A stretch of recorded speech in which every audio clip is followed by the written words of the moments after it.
나는 올해 72이다. 숫자로만 보면 꽤 오래 산 사람처럼 보이겠지만 내 안에서는 아직도 정리가 끝나지 않은 시간들이 많이 남아있다. 아침에 눈을 뜰 때마다 오늘이 어제와 크게 다르지 않다는 걸 알면서도 그래도 습관처럼 하루를 시작한다. 알람은 맞춰두지 않는다. 몸이 먼저 깨어나기 때문이다. 새벽 5시 반쯤이면 자연스럽게 눈이 떠지고 그때마다 천장을 한참 바라본다. 오늘 해야 할 일이 특별히 있는 것도 아닌데 바로 다시 잠들지는 않는다. 괜히 누워 있다 보면 생각이 많아지기 때문이다. 나는 평생을 문제없이 사는 사람으로 살아왔다. 적어도 남들 눈에는 그랬을 것이다. 큰 사고도 없었고 큰 성공도 없었다.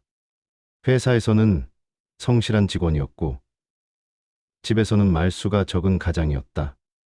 누군가 나를 떠올리면 조용한 사람, 무난한 사람 정도로 말할 것이다. 나 스스로도 그렇게 살아왔다고 생각한다.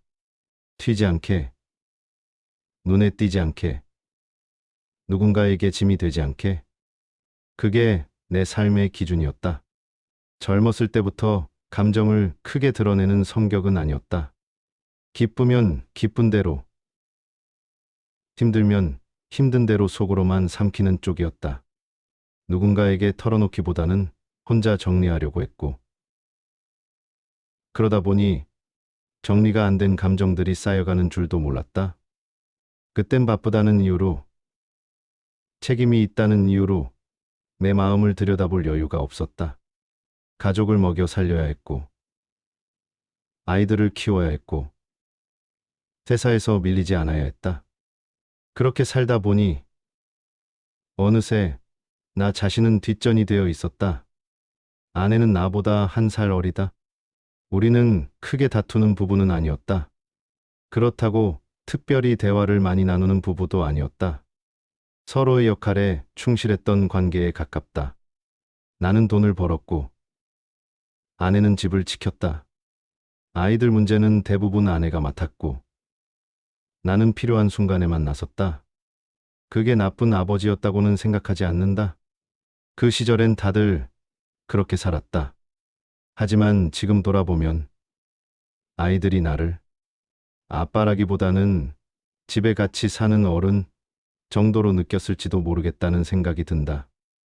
아이들은 다 커서 각자의 삶을 살고 있다. 연락이 끊긴 건 아니다. 명절이면 얼굴을 보고 가끔 안부 전화도 온다. 하지만 그 이상은 아니다. 무슨 고민이 있는지, 요즘 무슨 생각을 하는지, 그런 깊은 이야기를 나눌 정도의 사이는 아니다. 나도 굳이 묻지 않는다. 괜히 부담을 주고 싶지 않다는 핑계로 사실은 얘가 먼저 다가가는 게 서툴러서다. 은퇴를 하고 나서부터 시간이 갑자기 늘어났다. 젊을 때는 하루가 모자랐는데 이제는 하루가 길다. 처음 몇 달은 그래도 괜찮았다. 늦잠도 자고 TV도 보고 아내와 시장도 다녔다. 그런데 그 시간이 길어질수록 마음 한구석이 점점 비어가는 느낌이 들었다. 누군가 나를 필요로 하지 않는다는 느낌. 내가 없어도 세상은 아무 문제 없이 돌아간다는 사실이 자꾸만 의식됐다. 그건 생각보다 사람을 많이 지치게 만든다. 나는 우울증이라는 말을 쉽게 쓰지 않는다.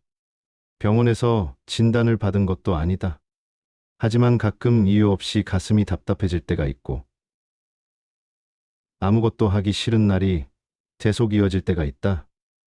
예전에는 그런 날에도 억지로 몸을 움직였는데, 이제는 그럴 이유조차 없어졌다. 그래서 더 깊이 가라앉는다. 누군가 말을 걸어주길 바라면서도 막상 누가 다가오면 귀찮다는 생각이 먼저 든다. 그런 모순된 마음을 나 스스로도 이해하지 못할 때가 많다. 아내는 그런 나를 잘 모른다. 아니, 모른다기보다는 굳이 묻지 않는다. 나 역시 말하지 않는다. 서로 나이가 들수록 더 조심스러워진다. 괜히 말 꺼냈다가 분위기만 무거워질까봐. 괜히 서로 상처만 남길까봐. 그래서 우리는 점점 조용해진다. 같은 집에 있으면서도 각자 다른 방에 있는 시간이 늘어난다. 그게 편해진 지 오래다. 내 하루는 단순하다. 아침을 먹고 잠시 TV를 보고 동네를 한 바퀴 걷는다. 점심을 먹고 나면 또 시간이 남는다. 그 시간이 제일 길다. 책을 읽으려고 해도 집중이 안 되고 휴대폰을 들여다봐도 볼 게 없다. 그래서 가끔은 목적 없이 밖으로 나간다.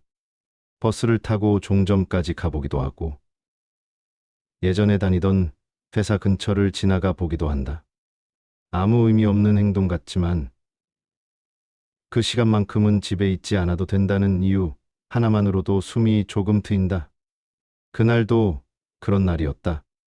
특별한 약속도 없었고 집에 있고 싶지도 않았다. 아내는 텔레비전을 보고 있었고 나는 아무 말 없이 집을 나섰다. 날씨가 유난히 맑았다.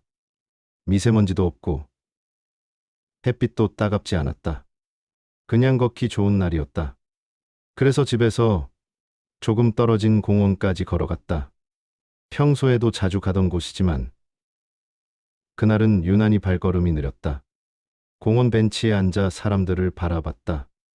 아이 손을 잡고 걷는 젊은 부부, 강아지를 데리고 나온 사람, 혼자 이어폰을 끼고 걷는 청년, 다들 각자의 속도로 지나갔다. 나는 그 자리에 가만히 앉아 있었다. 누군가에게는 아무 의미 없는 풍경이었겠지만 그때의 나는 그 장면들을 하나하나 오래 바라보고 있었다. 마치 내가 이 세상에서 조금 떨어진 자리에서 구경만 하고 있는 사람처럼 느껴졌다. 그때였다. 내 옆 벤치에 누군가가 앉았다. 소리가 나서 고개를 돌려보니 나와 비슷한 나이로 보이는 노인이었다.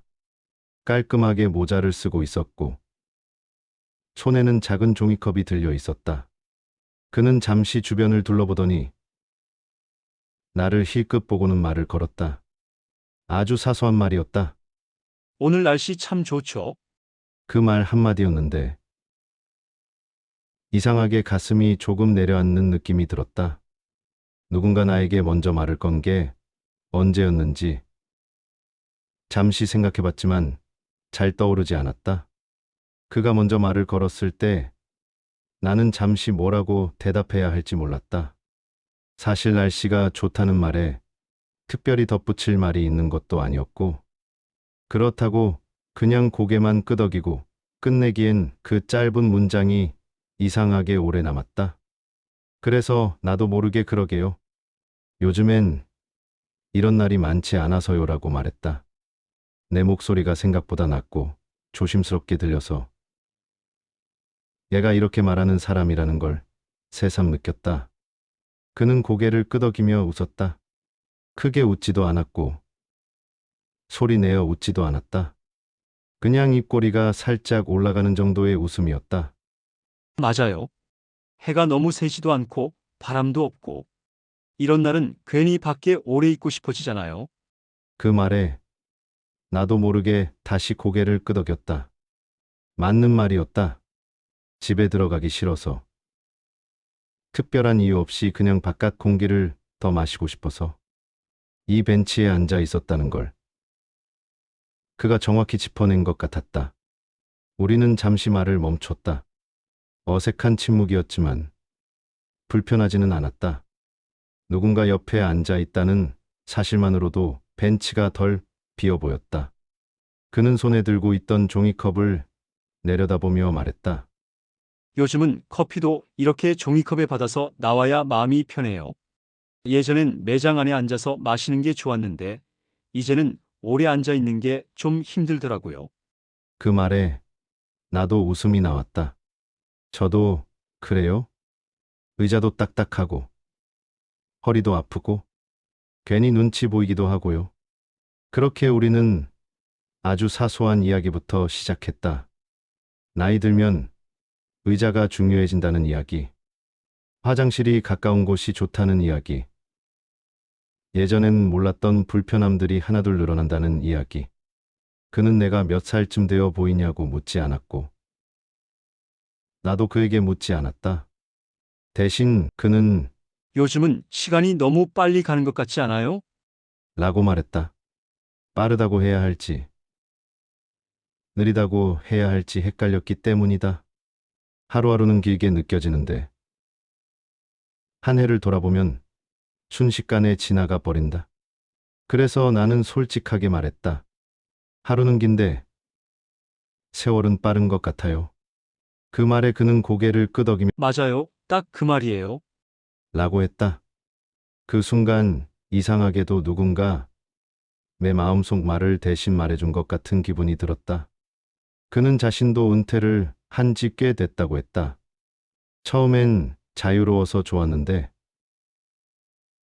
어느 순간부터는 하루를 어떻게 보내야 할지 모르겠더라는 말도 덧붙였다.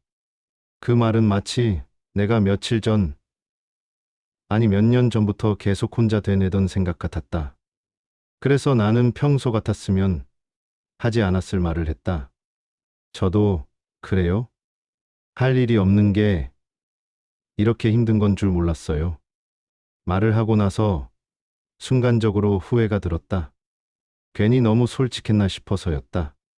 하지만 그는 놀라거나 어색해하지 않았다. 오히려 그렇죠. 바쁠 땐 몰랐는데 막상 아무도 나를 찾지 않으니까 그게 제일 허전하더라고요. 라고 담담하게 말했다.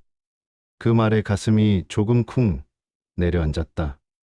아무도 나를 찾지 않는다는 표현이 너무 정확해서였다. 가족은 있지만 회사는 더 이상 나를 필요로 하지 않고 친구들도 하나둘 연락이 줄어든 상태. 내가 사라져도 큰 변화는 없을 것 같은 느낌.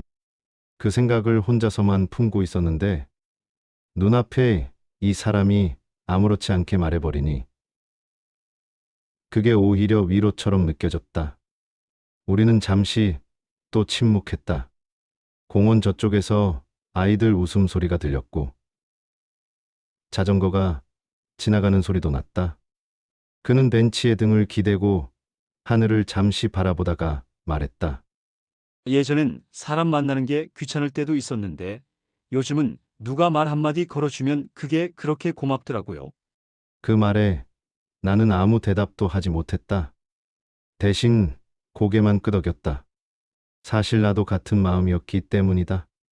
누군가 말을 걸어주길 바라면서도 정작 그런 상황이 오면 어색해하는 내 자신이 떠올랐다. 그는 나에게 예전에 무슨 일을 했는지 묻지 않았다. 가족 이야기도 꺼내지 않았다. 대신 오늘 점심에 뭘 먹었는지, 요즘 잠은 잘 오는지, 그런 아주 사소한 질문만 했다. 나는 국을 먹었다고. 잠은 자주 깨지만 그래도 버틸만 하다고 대답했다. 그런 대답을 하면서 내가 이렇게 내 상태를 누군가에게 말하고 있다는 사실이 조금 낯설게 느껴졌다. 집에서는 잘하지 않는 이야기였기 때문이다. 대화는 길지 않았다. 아마 체감상으로는 10분 남짓이었을 것이다. 하지만 그 시간 동안 나는 내가 다시 사람이 된 느낌을 받았다. 누군가의 대답을 기다리는 사람, 누군가의 말에 반응하는 사람. 그게 이렇게 마음을 느슨하게 만들 줄은 몰랐다. 그는 자리에서 일어나며 말했다. 이제 좀 걸어야겠네요. 오래 앉아 있으면 더 굳어버려서. 나는 그 말에 웃으며 맞아요. 괜히 더 아파요라고 답했다. 그는 가볍게 손을 흔들고 천천히 걸어갔다. 이름도 묻지 않았고 다시 만날 약속도 하지 않았다. 하지만 이상하게도 허전하지 않았다. 오히려 벤치에 혼자 남았는데도 마음이 조금 덜 비어있는 느낌이었다. 누군가 내 옆에 앉아 있었다는 기억. 그리고 짧게나마 서로의 시간을 나눴다는 사실이 오래 남았다. 나는 그 자리에 조금 더 앉아 있었다. 방금 나눈 대화를 곱씹으면서 얘가 언제부터 이렇게 말을 아끼는 사람이 되었는지 생각해 봤다. 원래부터 그랬을까? 아니면 어느 순간부터 이렇게 된 걸까? 분명 젊었을 때는 지금보다 말이 많았던 것 같은데 언제부턴가 말하기 전에 한 번 더 생각하고 또 한 번 더 참게 되었다. 그게 습관이 되고 성격이 된 것 같았다. 그날 집으로 돌아가는 길은 평소와 조금 달랐다.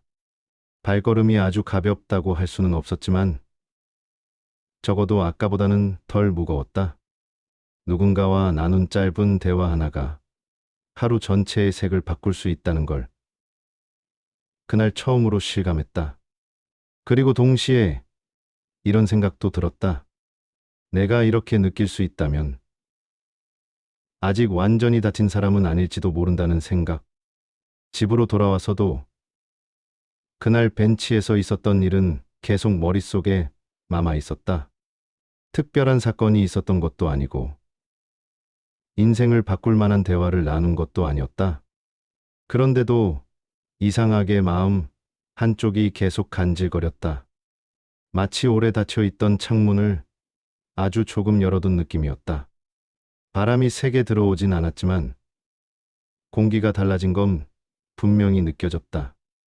집 문을 열었을 때 아내는 여전히 텔레비전을 보고 있었다. 뉴스가 끝나고 드라마 재방송이 나오고 있었다. 나는 평소처럼 신발을 가지런히 벗고 조용히 들어왔지만 그날은 괜히 한마디를 해볼까 하는 마음이 들었다. 오늘 날씨 참 좋더라. 아주 사소한 말이었다. 아내는 잠깐 나를 보더니 그러게요. 그래서 사람들이 많이 나왔나 봐요. 라고 답했다. 대화는 거기까지였다. 하지만 그 짧은 대화조차 평소보다는 조금 다르게 느껴졌다. 내가 먼저 말을 꺼냈다는 사실 때문이었을지도 모른다. 방에 들어와 혼자 앉아 있으니 자연스럽게 지난 시간들이 떠올랐다. 젊었을 때 나는 늘 바빴다.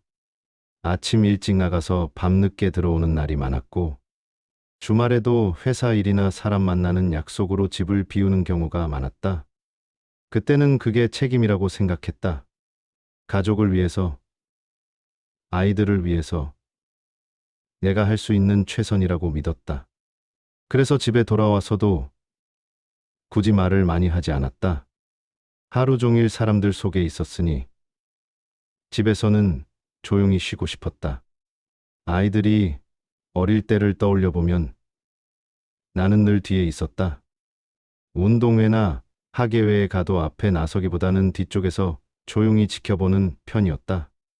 아이들이 나를 찾으면 웃으며 손을 흔들어 주긴 했지만 적극적으로 나서는 아버지는 아니었다. 그땐 그게 내 성격이라고 생각했다. 지금 와서 보니 어쩌면 그때부터 나는 사람들과 일정한 거리를 두는데 익숙해지고 있었는지도 모르겠다. 시간이 흐르면서 그 거리는 점점 넓어졌다. 회사에서도 후배들이 생기고 나보다 어린 사람들이 위에 올라오기 시작했을 때 나는 자연스럽게 한 발 물러섰다. 괜히 끼어들고 싶지 않았고 내 자리가 점점 줄어드는 걸 인정하는 게 편했다. 그렇게 조금씩 중심에서 벗어나는데 익숙해졌다. 그게 은퇴 후의 삶을 이렇게 만들 줄은 그때는 몰랐다. 은퇴를 하고 나서 가장 힘들었던 건 나를 설명할 말이 사라졌다는 점이었다. 예전에는 누가 무슨 일 하세요?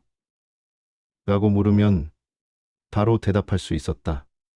회사 이름, 직책, 하는 일, 그게 나를 대신 설명해 주는 것 같았다.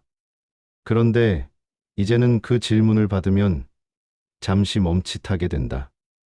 이제는 그냥 쉬고 있어요라는 말이 틀린 건 아닌데 그 말 뒤에 아무것도 없는 것 같아서 마음이 허전해진다. 그날 벤치에서 만난 노인은 그런 나의 상태를 정확히 알고 있는 사람처럼 느껴졌다. 그는 나를 판단하지 않았고 조언하지도 않았다. 그저 같은 시간대에 같은 공간에 앉아 있었을 뿐인데 그게 나에게는 큰 의미였다. 집에 혼자 있어도 외롭지 않다고 스스로를 속여왔지만 사실 나는 누군가와 아주 사소한 말이라도 나누고 싶었던 게 아닐까 하는 생각이 들었다. 그날 밤 잠자리에 누워서도 쉽게 잠이 오지 않았다.